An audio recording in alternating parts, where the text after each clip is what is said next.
కర్నూలు జిల్లా ఆలూరు మండలం మొలగవల్లి గ్రామంలో అక్రమంగా కర్ణాటక మద్యం బాక్సులను గ్రామ శివార్లోని గడ్డివాము దొడ్డిలో నిల్వ ఉంచారని పోలీసులకు సమాచారం రావడంతో పోలీసులు సోదా చేయగా 11 బాక్సులు దొరికాయి.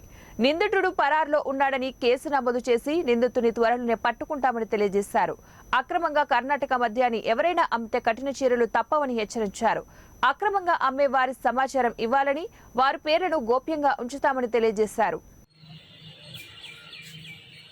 కర్నూలు జిల్లా ఆలూరు పోలీస్ స్టేషన్ పరిధిలో మొలగవెల్లి గ్రామంలో రాబడిన సమాచారం మేరకు ఈ కర్ణాటక లిక్కర్ 11 బాక్సులను స్వాధీనం చేసుకొని కేసు నమోదు చేసినాము.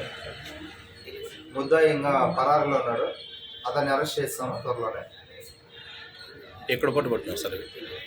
ఆలూరు మొలగవెల్లి విలేజ్లో కల్లాలలో, అదే విలేజ్ అవుట్కట్స్లో మొలగవెల్లి గ్రామంలో దొరికింది. వెహికల్ ఏమన్నా దొరికినాయా? వెహికల్ ఏం లేవు. ఇవి మామూలుగా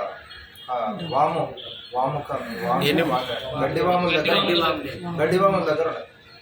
ఎన్ని దొరికినాయి సార్? మొత్తం 11 బాక్సులు